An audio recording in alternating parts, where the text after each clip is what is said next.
Greetings of the day, everyone. I am privileged to welcome you all into the first children's edition of Orange City Literature Festival, organized by SGR Knowledge Foundation in association with GH Raisoni University, powered by Raisoni Group of Institutions. The motive behind this fest is to explore the ways that should help students develop emotional intelligence. Exposing children to quality literature can contribute to the creation of responsible, successful, and caring individuals. Now, I would like to hand over the session to Tufel to please introduce the topic and the speaker. Thank you, Siddharth. So, ladies and gentlemen, and our young audience, and all the teachers across this globe and nation, today's session is about reflective teaching. Reflective teaching is a process through which teachers analyze their instructional practices. Through reflective teaching, teachers are able to understand what areas might be improved or changed for better learning outcomes. So, this session will be all about understanding how a reflective teaching is important and a make a plus teacher. And for this, we have eminent speaker for today, Miss Zareen Virzi ma'am. So let me introduce the speaker to the audience. Ma'am is a creative writing graduate from a University of Sheffield, follows her passions of teaching and writing. For over 3 decades, she has played the role of a teacher trainer, and head of a school. From 1996 to 2006, she has edited the journal Classroom, us feelings, as it is about grappling with socio-economic realities of our time. Her poetry and her short stories have been featured in publications such as The Research Scholar, Route 57, and the Best Asian Short Stories of 2018. She published her first child book, Gopal's Gully, in 2021. We are glad and we welcome you, ma'am. So Thank you. without any further ado, I hand over session to you, ma'am. Thank you, Tofil. And warm greetings to everyone, especially my dear teachers. We belong to the same fraternity. And my greetings have to be warm because the summer is raging all over our country, right? Yes. So really, this is a topic that is very close to my heart, and that's why I'm happy to share my thoughts on this. So I think we can start with the presentation. Yes, ma'am. I'll just start with the presentation.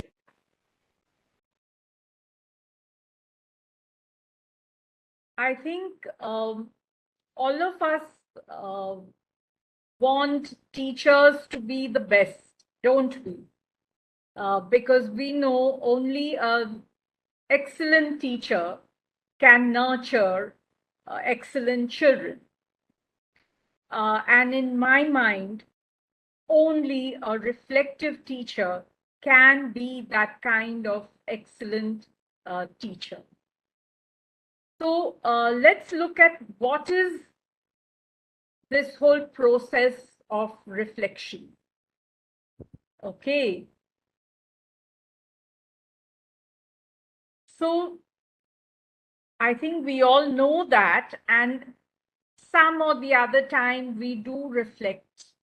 So it is about giving serious and careful thought to whatever one is doing, uh, thinking, planning, and introspection, which is very closely aligned, is all about examination of and attention to one's ideas, one's thoughts, one's feelings, and one's actions. As that image shows you.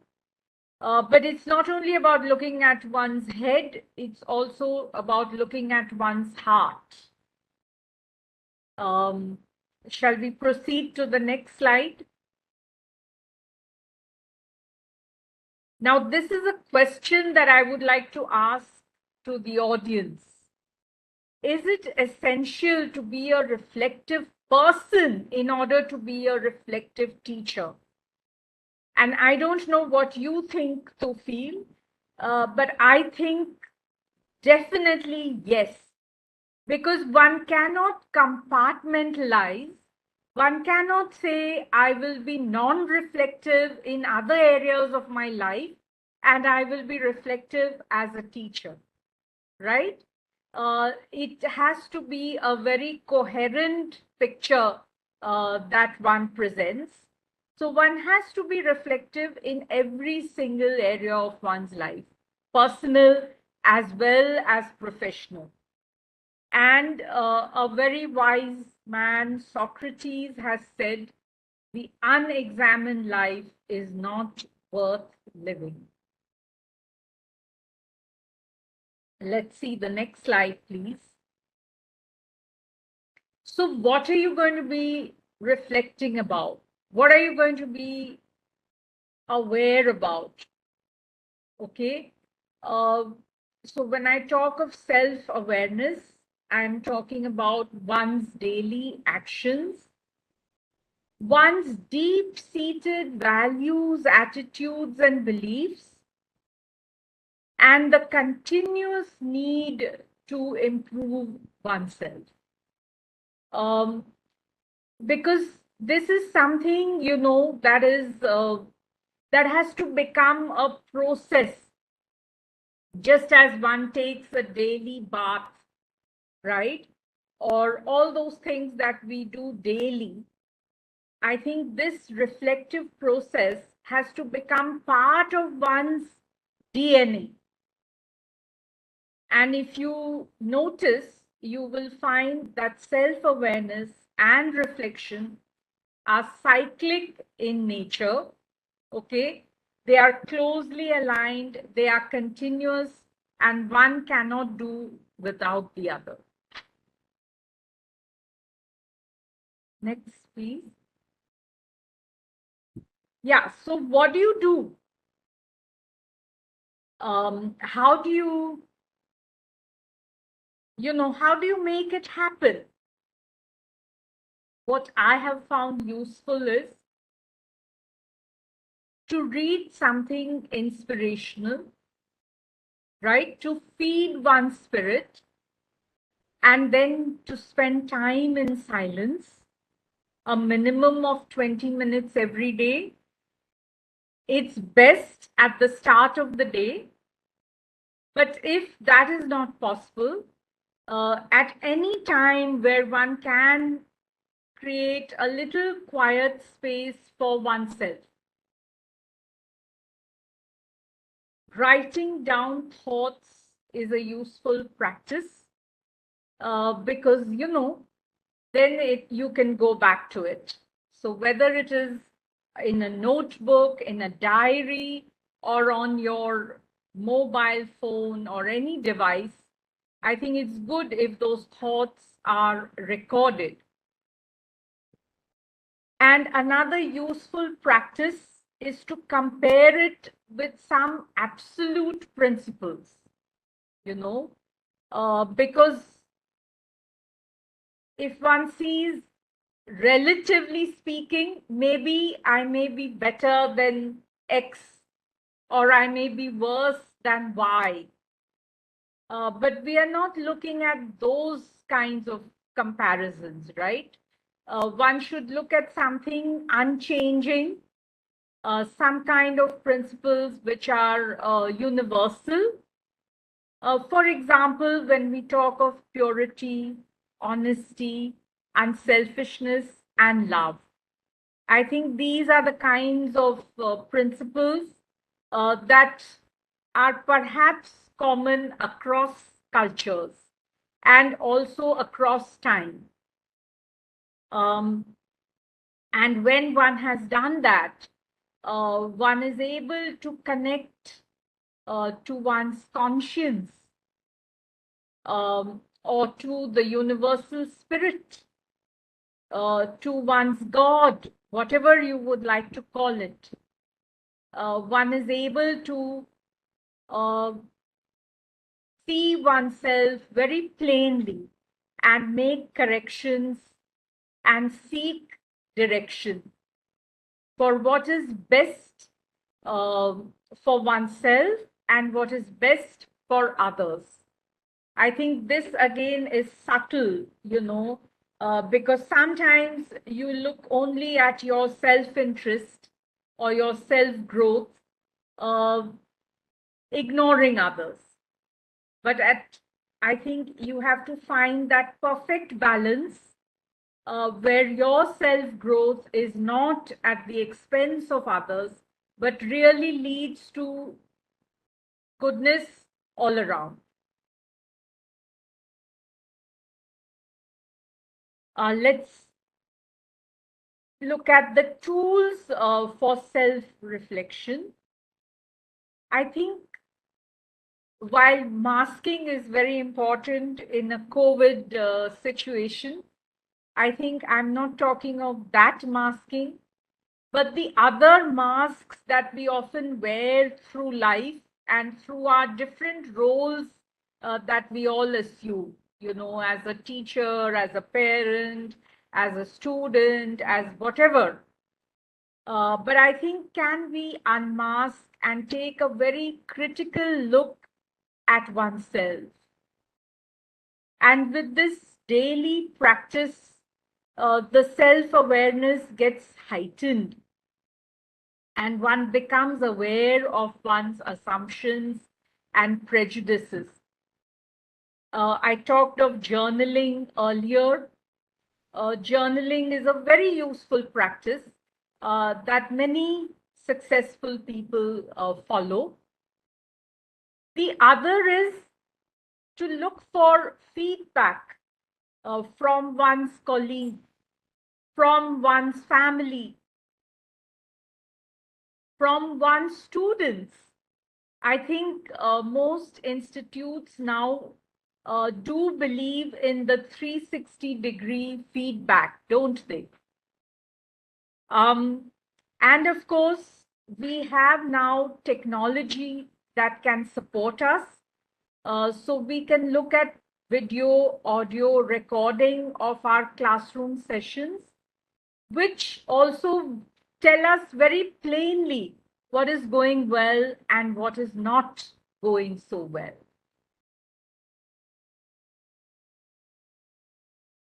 So if you're not already a reflective teacher, I'll say make the switch and see the beauty of reflective teaching. So let's take a look at that. So what is this process? It's a process of collecting, recording, and analyzing everything that happens in a classroom, in the school, in the college. It takes teachers from experience to questioning and understanding and an aha moment. I'm sure to feel you must have had aha moments in your life, right?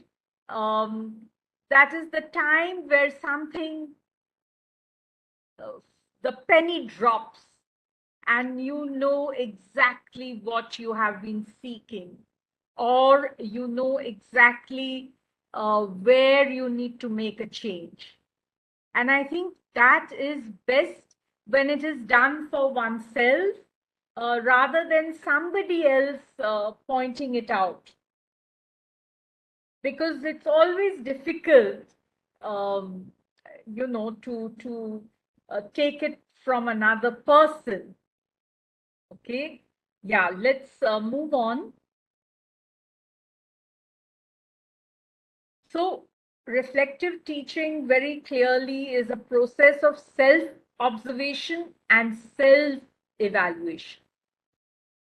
Looking at one's teaching learning behavior, developing an understanding and insight about the delivery of lessons and using this information to make improvements in instruction design and one's personality traits, and to feel, as one does one's teacher training, this is the first thing that happens, right?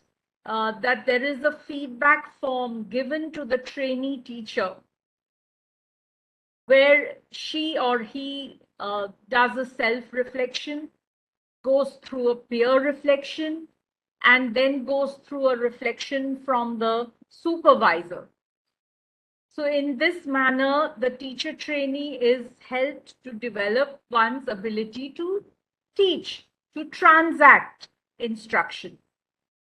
Unfortunately, often that process ends as soon as the person is out of the training college.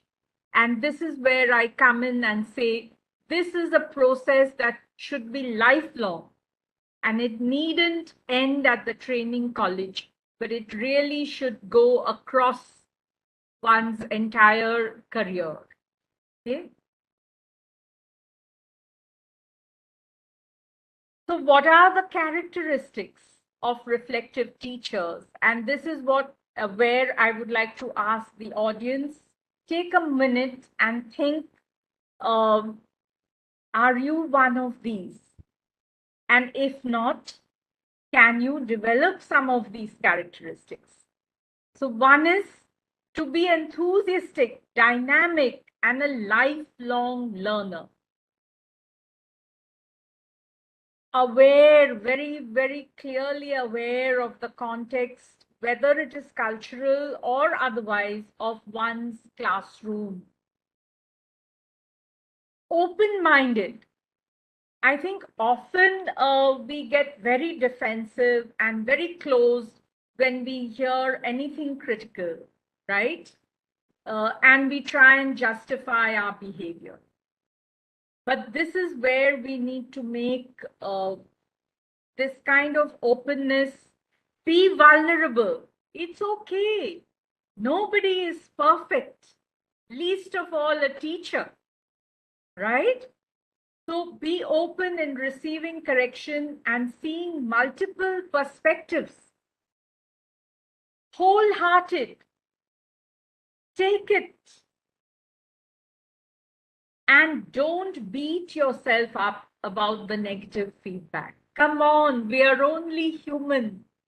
So it's very, very natural that we will slip up. We will err in judgment. We will err in our actions. It's fine if we are willing to learn. And let's be focused on what is right rather than who is right.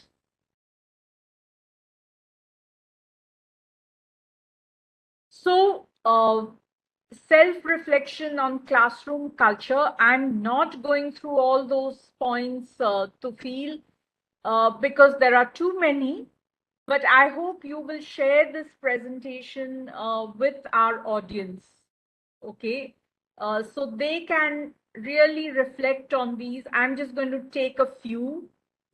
The first one says, were the students willing to take risks? Try something new. Okay. Another one says, did I give students equal attention during the lesson? A third one says, was I happy teaching this lesson? So these are all pointers. These are some, there could be a lot more, and a good reflective teacher will be able to develop one's own pointers. Okay. Let's see the next one. What about the reflection on the planning and preparation? So what were my goals for this lesson? What did I want the students to know, understand, and be able to do as a result of this lesson? Why did I plan the learning experience as a way to achieve my goals? Was I prepared for today's lesson? Did I have all the materials ready, organized? Yeah. And then the actual lesson delivery. What went well? To what extent were my students engaged? What did I do to engage my students and get them excited about the beginning, about the process? Did I have small group learning, individual learning? Did I use methods that were engaging, right? I mean, there is so much. One can go on and on about this. Okay, let's look at the next one. Peer collaboration. Now, this is again an area I feel that unfortunately we don't focus much on.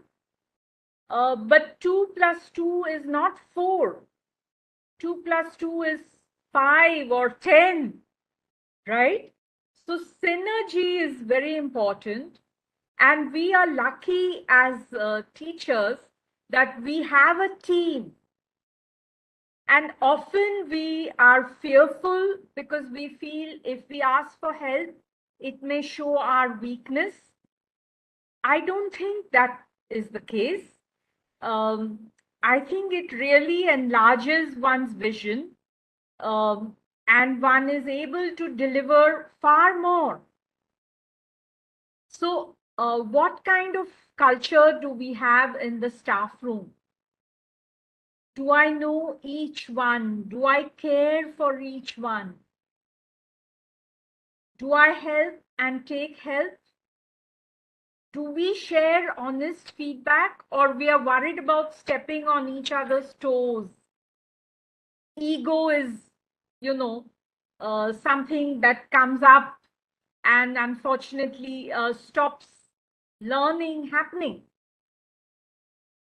Do I feel comfortable with team teaching? So these are again questions I would like the audience to ask yourself, and I hope you're able to answer yes. And if you're not able to answer yes, I would say, well, go ahead, make a change. Right. Let's professional development. This again is something we need to concentrate on. Am I in touch with current affairs? Do I read at least one book a month? Do I attend workshops for professional training? And not just attend, but imbibe whatever new things I have learned. Innovate. Am I adding skills, new skills, picking up attitudes which are positive? Am I part of online professional groups?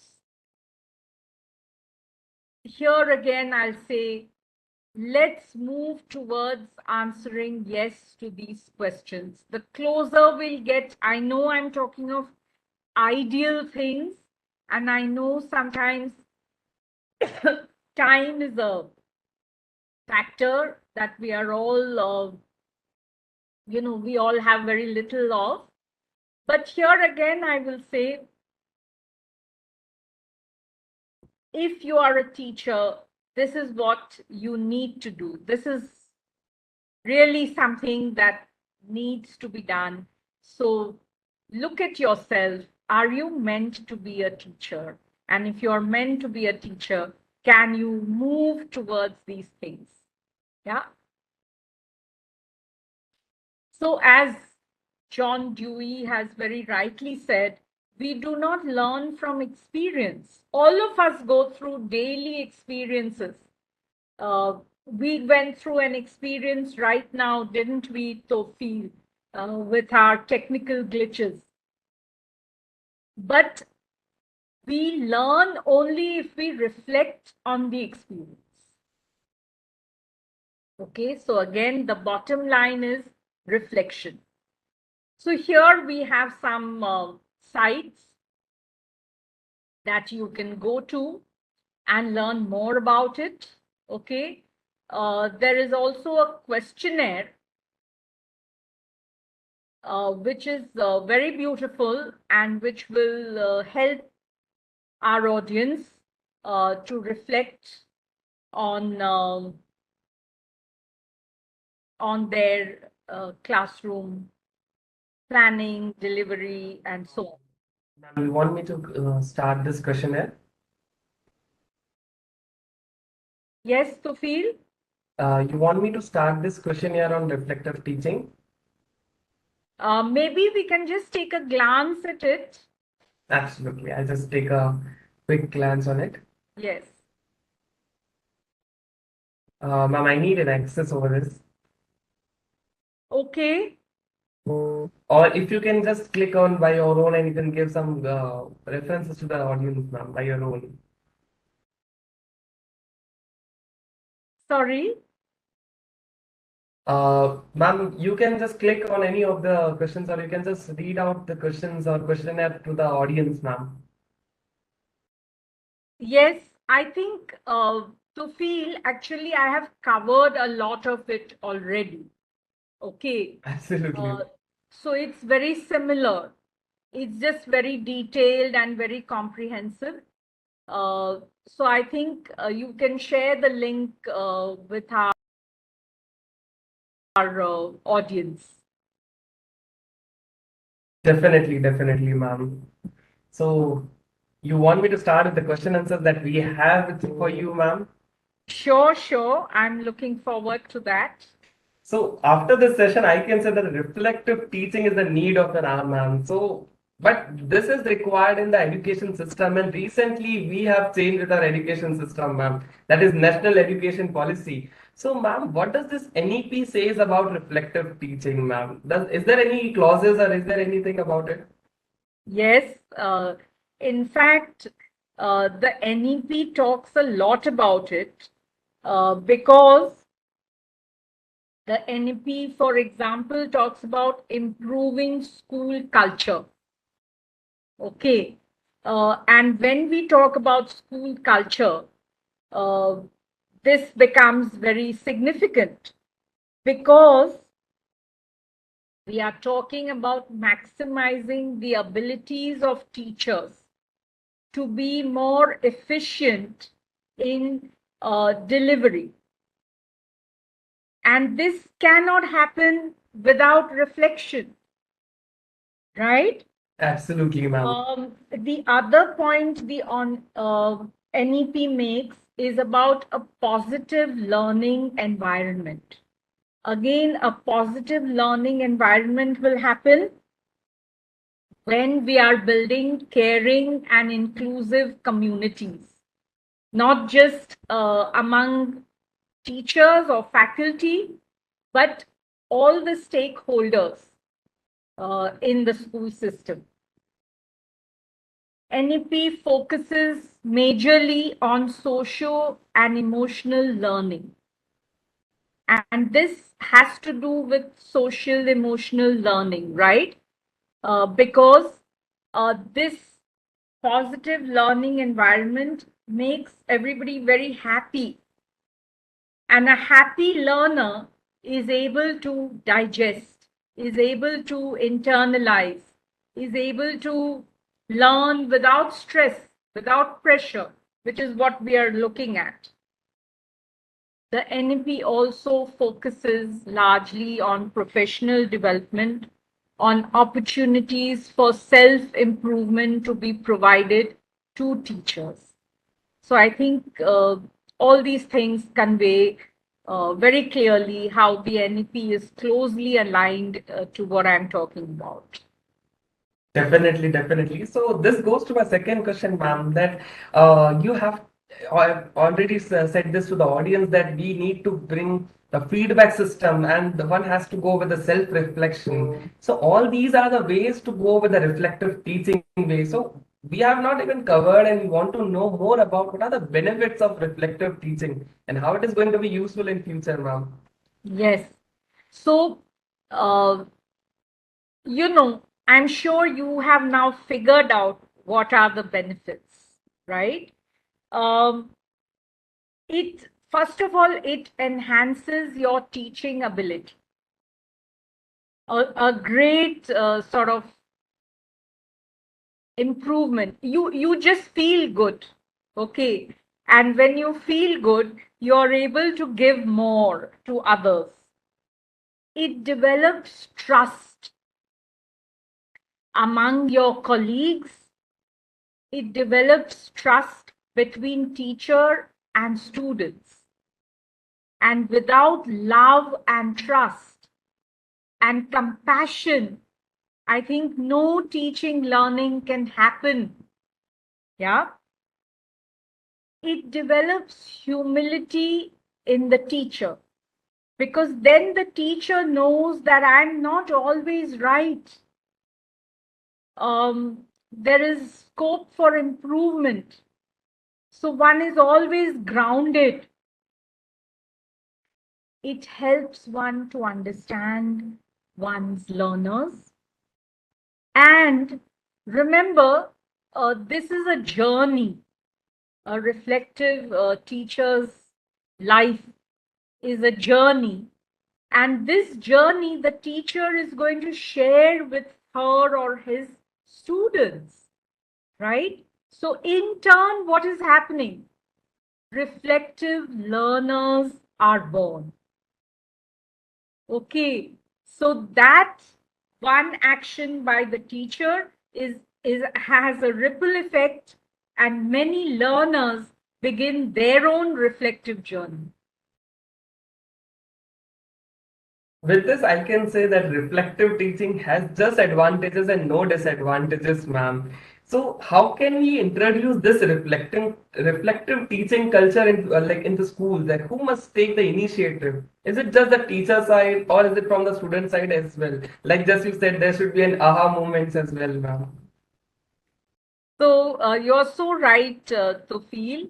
I would say, of course, the head of the institute has to be a role model, right?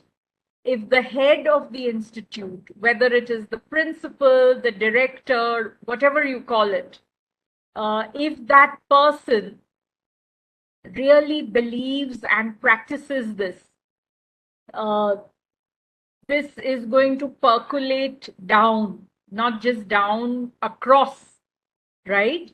I'm sure you have heard of this concept of servant leadership.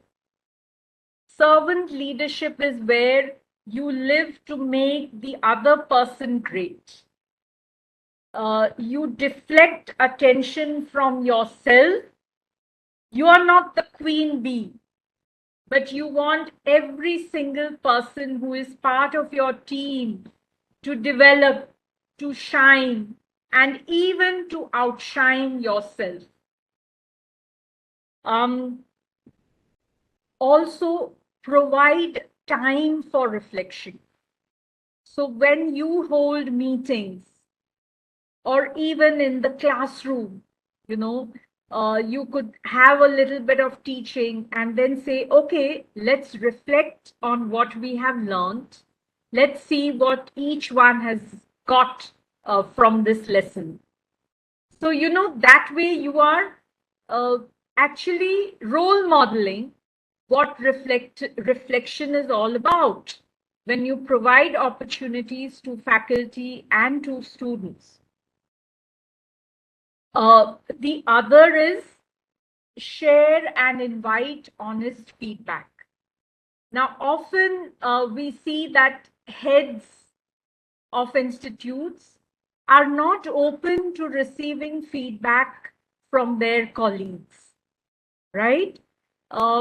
In my own experience, I can say that I have benefited so much when my colleagues have told me something that I may be doing wrong or that I could improve upon.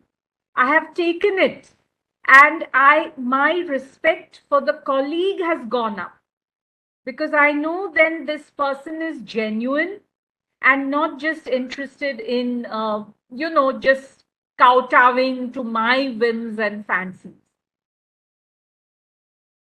Give credit to others. Okay. There are so many people in the team who are working well.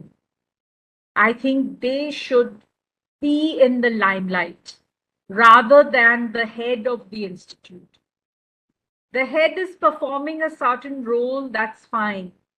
But is the head helping others to grow and shine. And express gratitude often. I think, again, all these things, if you role model, soon the entire team begins to function like that.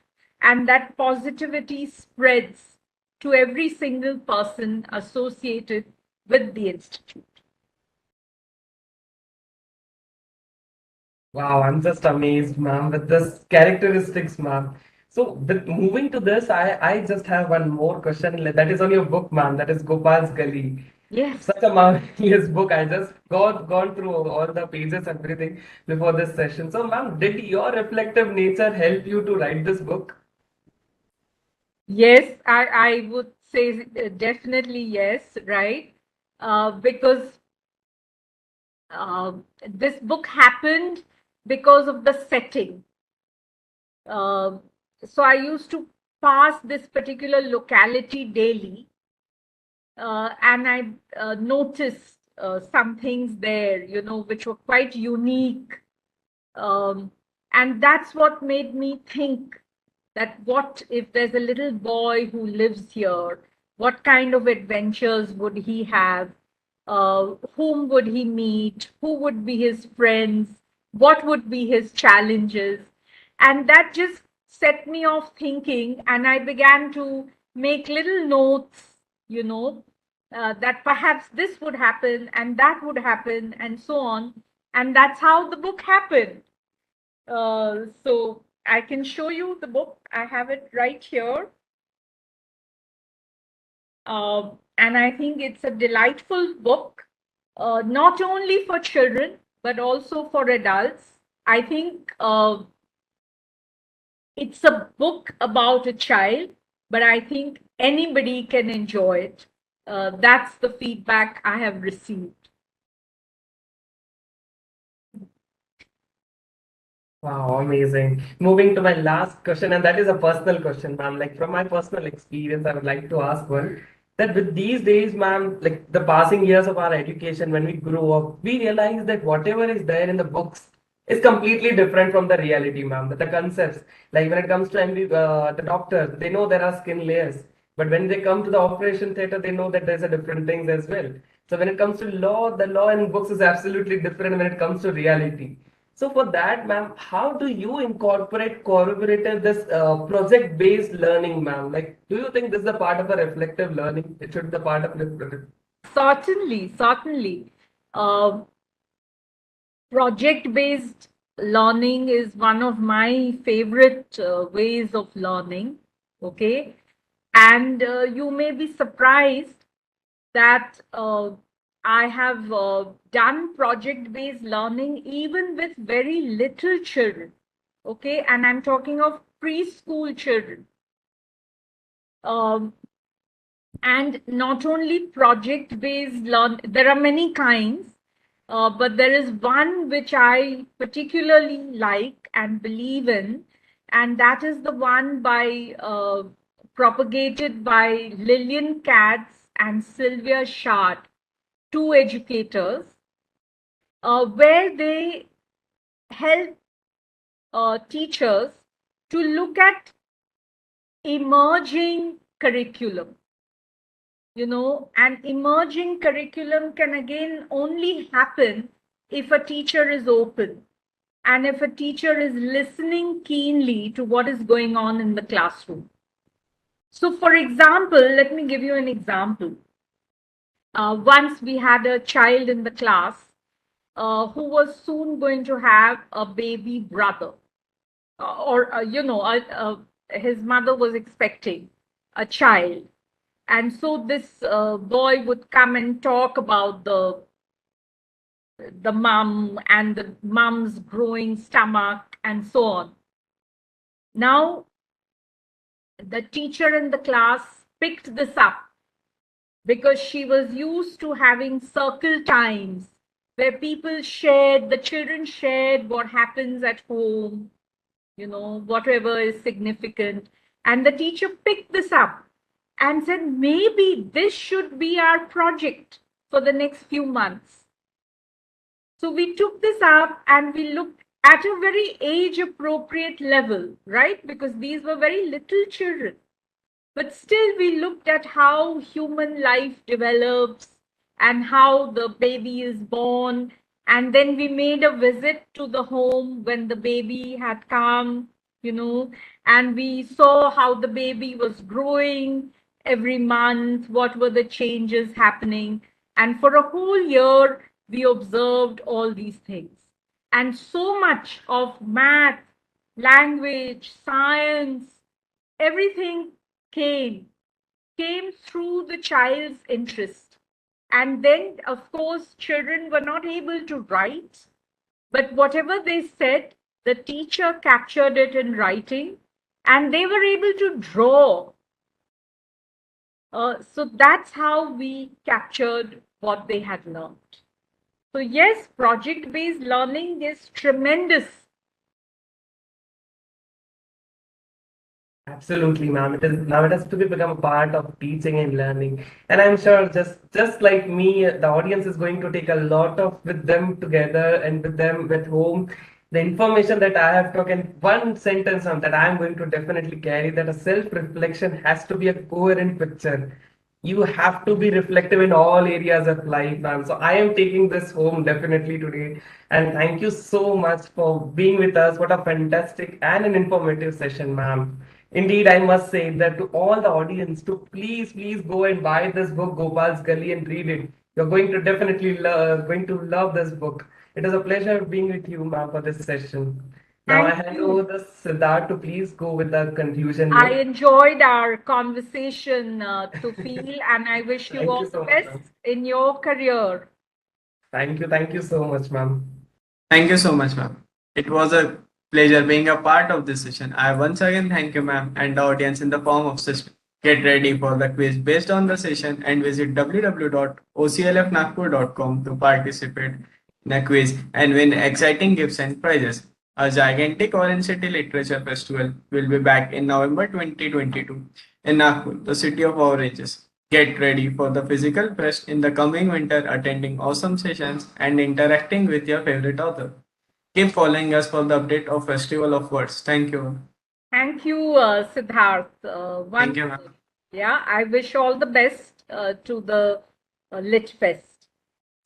Thank Thank you you. so much. We hope to see you there, ma'am, as well. Yes, certainly. Bye bye. Bye bye, ma'am. Thank you so much.